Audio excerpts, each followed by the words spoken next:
akong bugno sa kinabuhi. Apan kitang mga lagad sa Diyos, kanunay nato respektar ang kadaugan sa katawan sa Diyos. Ako pasakaway nga nung magwali ng kaga, ang pagkain ka kalakaw, ang pagkamayo. Apan salamat, matol pa, na napakaisamad. Apan nagingon ko, pinaagi sa samad sa Ginoo. Nakabatol ko o kayuhan sa kong kinabuhi. Walay rason nga niyang mga pulong, dili na ko ipaambit nining hapuna.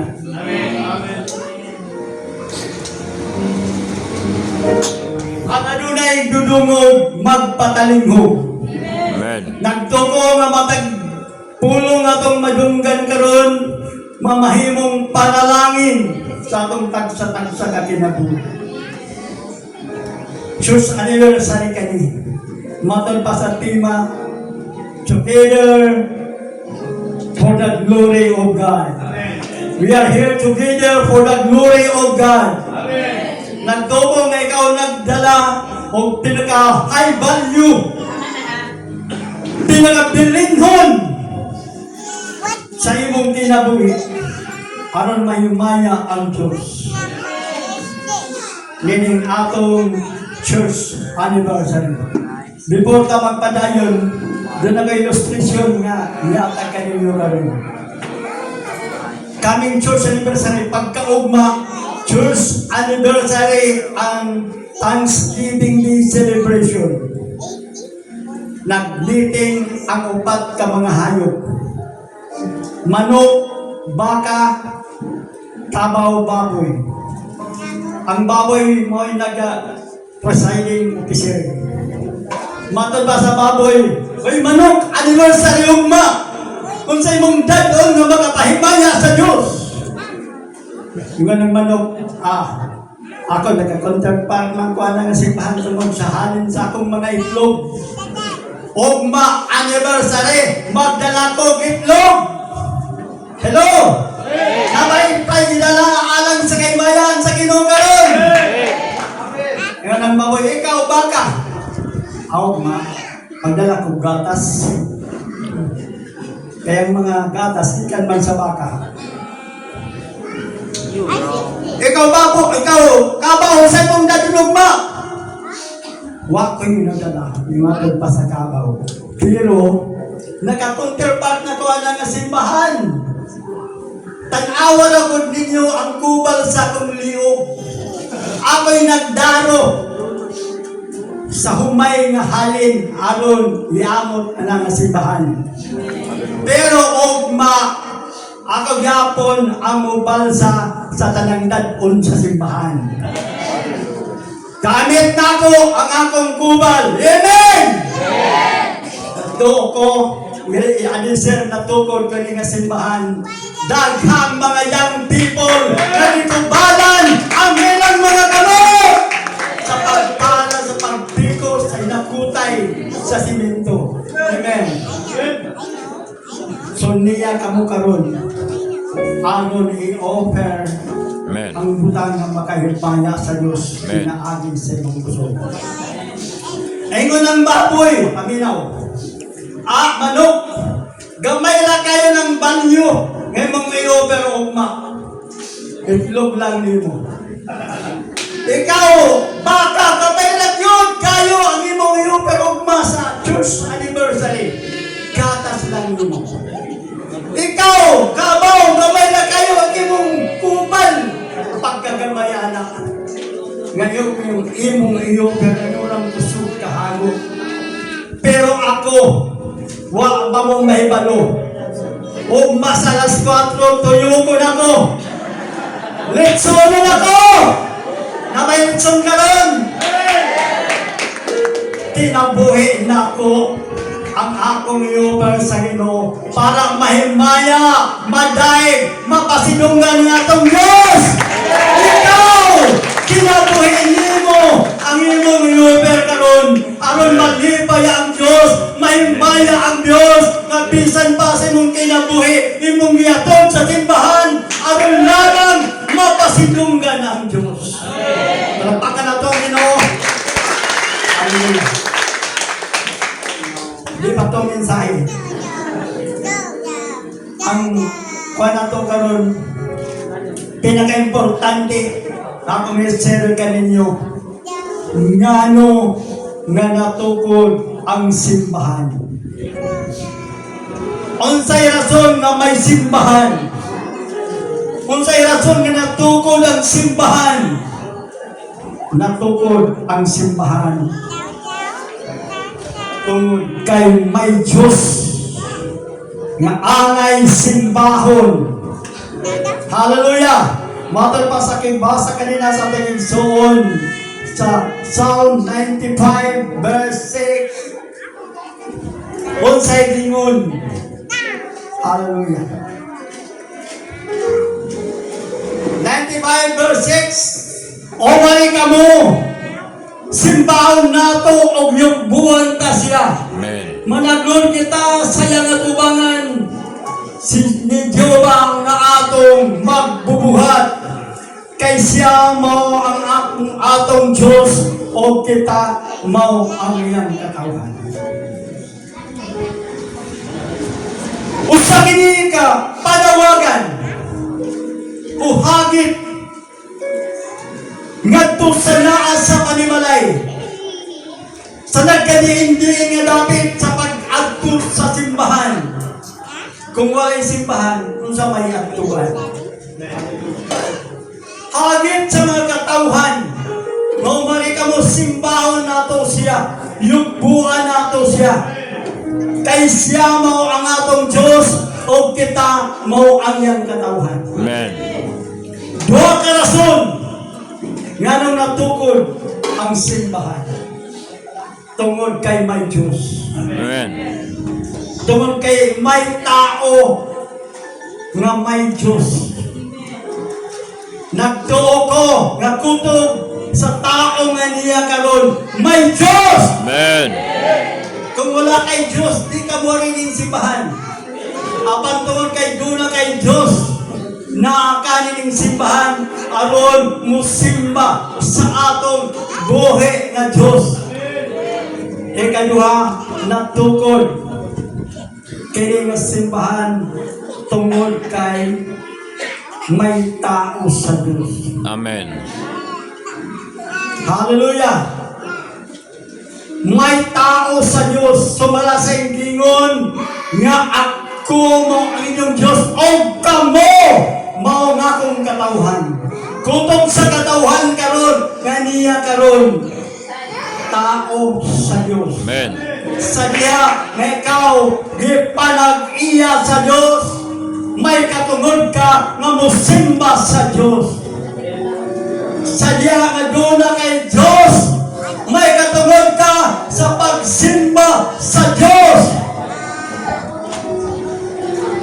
Apan ang walay Diyos, walay kalabutan sa pagsimba. Amen. Wala ka tao, kaklaseng tao sa kalibutan. May Diyos o walay Diyos. Pero kita karon mga tao nga may Diyos. Kapag may Diyos ka, simbaha ang Diyos. Nga imong Ginoo ug siya lang ang alaga. Di ko believe alang mga tao nga magingon doon naman kay Diyos. May Diyos pa ko. Pero matag Domingo, ang ilang nagtuanan, beach, mall, sugalan, kalipayan. Pero, pagkabot sa linog 7.4 magnitude. Oh my God! Oh my God! Diyos ko! Biyak nimo. Disfrute nga yung Diyos kapag naalam kataladman kaniyabot sa kalibutan. Asa ka man sa Domingo, wag man ka makita sa simbahan, naman kay Diyos, kamabot ang bagyong linog magayon ka. Oh my God. Hallelujah. Dapat kung may Diyos ka, every Sunday morning, makita ka sa church. What is church? The church is the right place to worship God. The church is the right place to praise and worship and glorify the name of the Lord. Hallelujah. Unsa ang simbahan, unsay naa sa church. Mga kaigsunan, church is like hospital. Kasagaran sa mga tao na makita din mo sa hospital, Exxon, ang una din mo makita, nga nung natuko ng hospital, may doktor. Dili matukod ang ospital kung walay doktor. Ikaduha, ang rason nga natukod ang ospital, may pasyente. Hello? Sabta ko ninyo. Kasagaran sa imong makita sa ospital, pasyente. May doktor.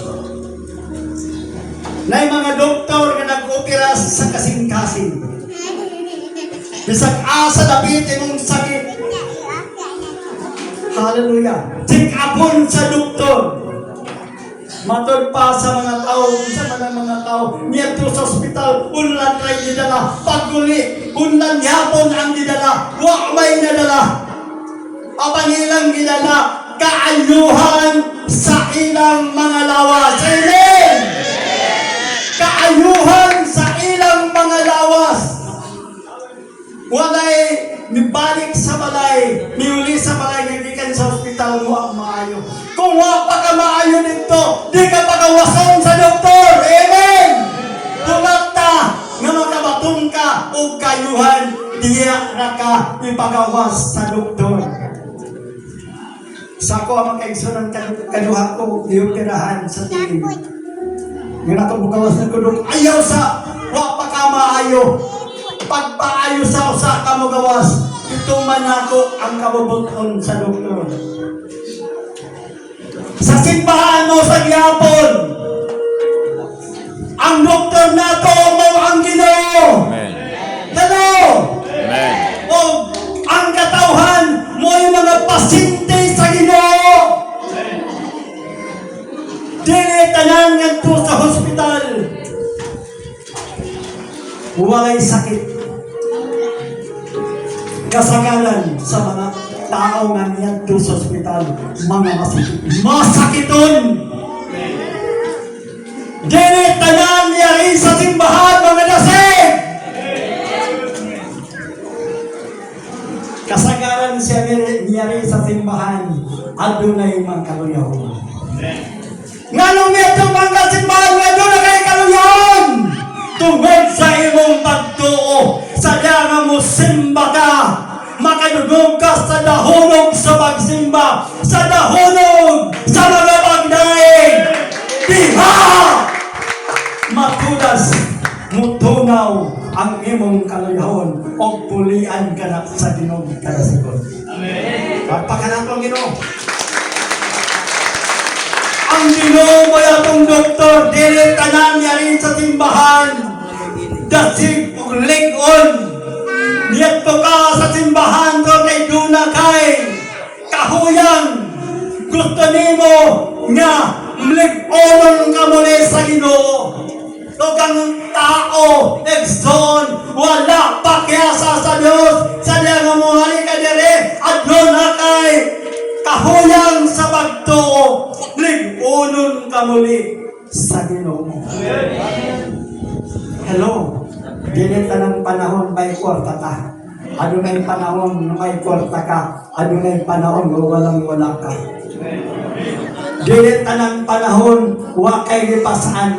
Adunay panahon aduna kay gipasan. Apan Exxon ang Ginoo naghangit sa Matthew chapter 11 verse 28. O mari kamo kamong tanan. Amen. Adunay gipasan. napugatan kay papahulayon mo kami. Amen.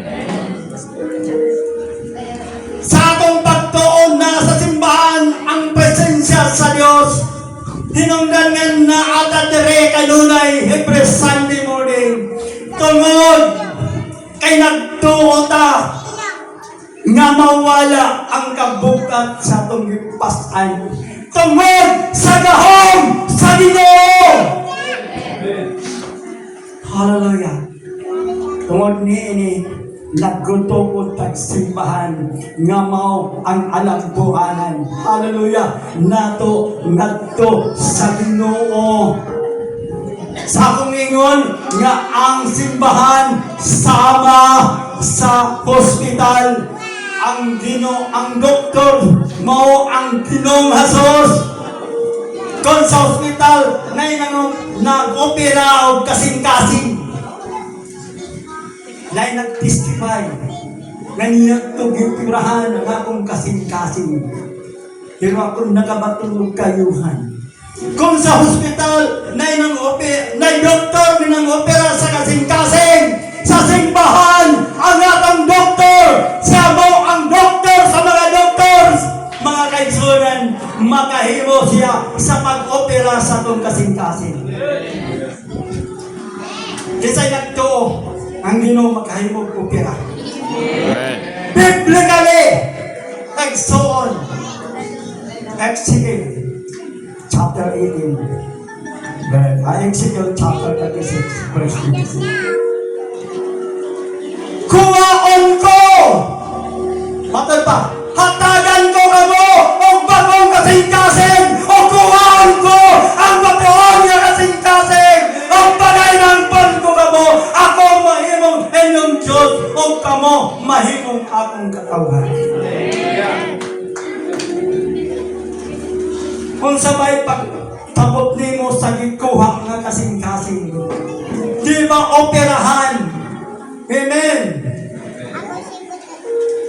Di lang doktor sa ospital ang nantigo mo opera sa kasing-kasing, kundi ang Diyos makahimo sa pag-opera sa imong kasing-kasing karon. Kuwaon sa Diyos ang bato nga kasing-kasing, pulian sa Diyos sa unong nga kasing-kasing, napay pakapin. Unsa man mo ang bagong Espiritu nga magadumana kanimo, mo giya kanimo, mo gabay kanimo, pag-ari sa imong kasing-kasing. Nang nga to sa timbahan, kanang tawhana, kanang pamilya ha,